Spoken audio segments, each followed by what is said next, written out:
श्री गणेशाय नमः। मित्रों, ज्योतिष दर्शन बीएसएस चैनल में आपका स्वागत है। यह चैनल के माध्यम से हम आपको ज्योतिष के संबंध में ज्ञान प्रदान करते हैं और ज्ञान ऐसा है जिसके संबंध में जानने से कोई नुकसान नहीं है।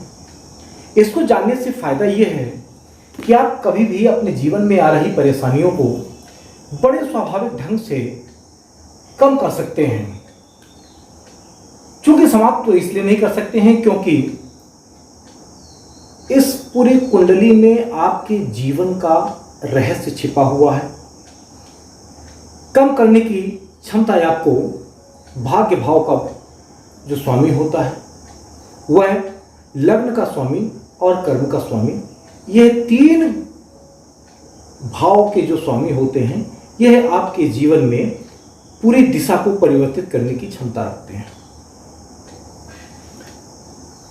तो जैसा कि हमने आपको पूर्व की वीडियो में बताया है कि पूर्व क्षितिज पर जन्म के समय उदय हो रही राशि को हम लग्न कहते हैं और 1 से लेकर के 12 तक कोई भी राशि इसमें लिखी हो सकती है।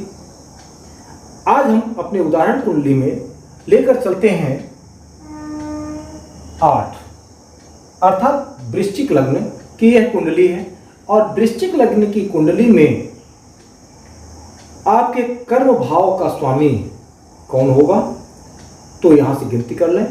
8 के बाद में अगली 9, 10, 11, 12, 1, 2, 3, 4, 5, अर्थात सिंह राशि आपके कर्म भाव में है और इसके स्वामी कौन है, सूर्य हैं। तो आपके कर्मेश सूर्य हो गए। अब ऐसी स्थिति में आपको हम बताते हैं कि कर्म भाव का स्वामी विभिन्न भावों में बैठकर क्या फल प्रदान करते हैं।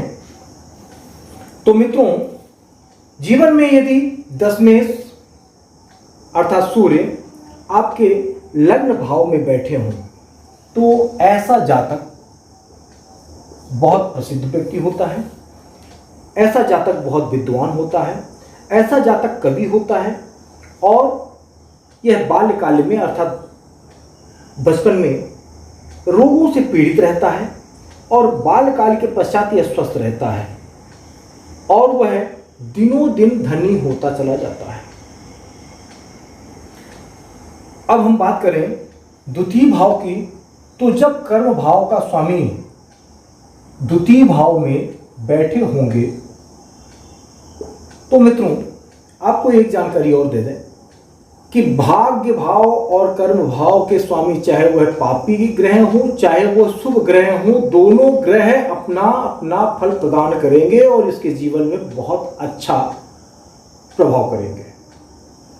तो हम बात करते हैं द्वितीय भाव की। तो द्वितीय भाव में बैठा हुआ कर्मेश जातक को धनी बनाता है, यह गुणवान बनाता है, यह राजा से सम्मानित करवाता है, यह व्यक्ति परोपकारी होता है और पिता व अन्य कुटुंबी जनों से सुख भोगने वाला होता है। अब हम बात करते हैं तृतीय भाव की। तो तृतीय भाव में यदि कर्मेश बैठा हो तो ऐसा व्यक्ति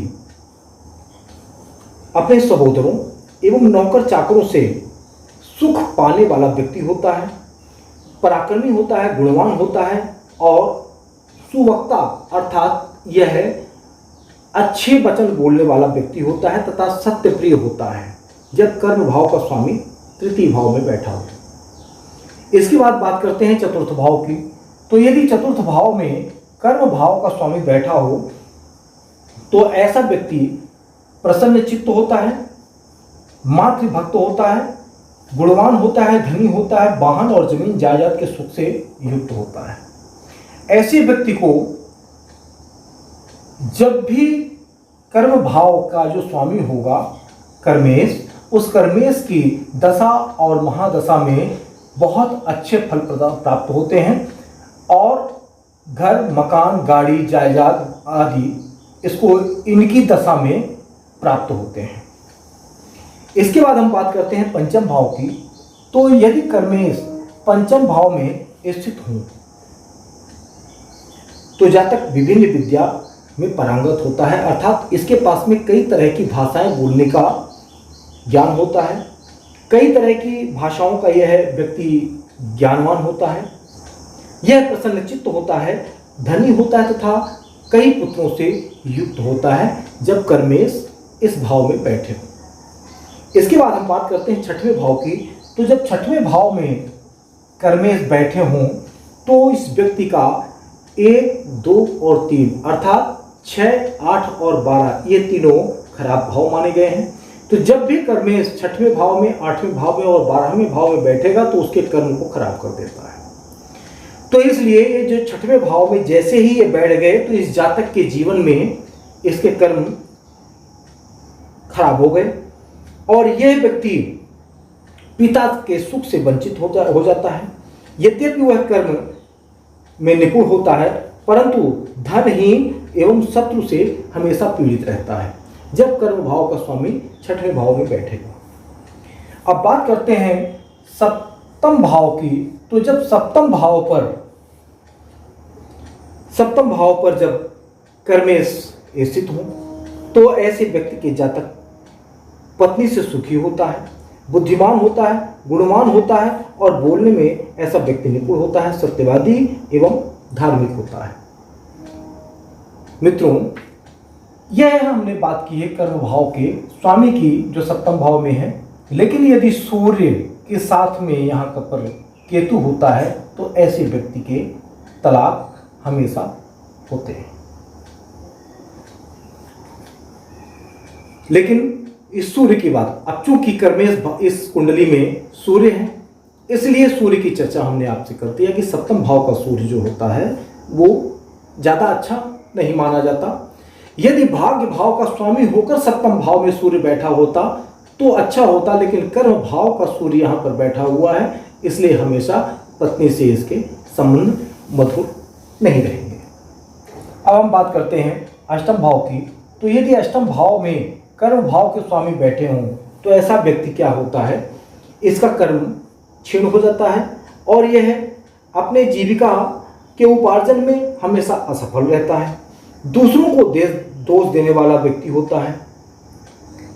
दूसरों को यह व्यक्ति अपने कर्म, चूंकि प्रकृति ने ही इसको कर्म से हीन कर दिया है इसलिए यह व्यक्ति हमेशा अपने भाग्य को कोसता रहता है और यह दूसरे व्यक्तियों को भी कोसता रहता है और उन्हें दोष देता रहता है, परंतु यह व्यक्ति दीर्घायु होता है। जब भी कर्म भाव का स्वामी आपके अष्टम भाव में होगा तो यह व्यक्ति कर्म से हीन होगा लेकिन इसकी लंबी उम्र होगी। इसके बाद हम बात करते हैं नौवें भाव की। तो यदि नौवें भाव अर्थात भाग्य भाव में कर्म भाव का स्वामी यदि भाग्य भाव में विराजमान हो जाए या स्थित हो जाए तो ऐसा व्यक्ति जो होता है वह राजवंश में यदि जन्म लिया है तो राजा बनता है और इस योग में यदि उत्पन्न होता है अर्थात कर्म भाव का स्वामी यदि भाग्य भाव में बैठा हो और इस तरह का अगर योग किसी की कुंडली में है तो यदि वह व्यक्ति निम्न वर्ग में भी जन्मा है तो यह राजा के समान सुखी होता है और ऐसा व्यक्ति धनी एवं संतान सुख से पूरी तरह से परिपूर्ण होता है यदि कर्म भाव का स्वामी भाग्य भाव में इसके बैठ जाए। इसके बाद हम बात करते हैं दसम भाव की अर्थात कर्म भाव की। और कर्म भाव का स्वामी यदि कर्म भाव में ही जाकर के बैठ जाए तो ऐसा व्यक्ति बहुत से कार्यों में निपुण होता है, ऐसा व्यक्ति साहसी होता है और सत्य वचन बोलने वाला होता है और बड़ों का सम्मान करने वाला व्यक्ति होता है यदि कर्म भाव का स्वामी कर्म भाव में ही बैठ जाए। अब बात करते हैं मित्रों एकादश भाव की। तो यदि कर्म भाव का स्वामी एकादश भाव में जाकर के विराजमान हो जाए तो ऐसा व्यक्ति क्या होता है, धन पुत्र सुख से हमेशा भरा रहता है और यह व्यक्ति सदैव सत्यप्रिय होता है और यह व्यक्ति गुणवान एवं हर्षयुक्त होता है। अब इसी में हम बात करें द्वादश भाव की। तो द्वादश भाव में यदि कर्म भाव का स्वामी बैठ जाए तो जैसा कि हमने आपको पहले ही बताया कि छठवें, आठवें और 12वें भाव जो होते हैं वो कर्म विहीन कर देते हैं। तो यदि द्वादश भाव में यह कर्म भाव का स्वामी यहाँ पर बैठ जाए तो ऐसा व्यक्ति धन राज्य कार्य में व्यय करता है। अर्थात यदि दशमेश द्वादश भाव में पीड़ित हो तो जातक का धन राजदंड अर्थात टैक्स आदि में कम हो सकता है, कोर्ट कचहरी में उसका धन जाता है, और जातक कार्य निपुण होते हुए भी शत्रुओं से हमेशा पीड़ित रहता है। यदि कर्म भाव का स्वामी द्वादश भाव में बैठ जाए तो ऐसा व्यक्ति का धन हमेशा कोर्ट कचहरी आदि में ही ज़्यादा खर्च होता है। तो मित्रों, अगले वीडियो में हम आपसे फिर मिलते हैं इस एकादश भाव के स्वामी आयेश के संबंध में कि आयेश अर्थात आय भाव का स्वामी किन भावों में बैठकर क्या क्या फल प्रदान करते हैं। और मित्रों, यदि आपने इस चैनल को अभी तक सब्सक्राइब ना किया हो तो आपसे अनुरोध है कि इस चैनल को आप सब्सक्राइब कर लें, जिससे अगले आने वाले वीडियो आप तक तुरंत पहुंचे। और अगली वीडियो में हम आपसे फिर मुलाकात करते हैं। जय श्रीमन नारायण।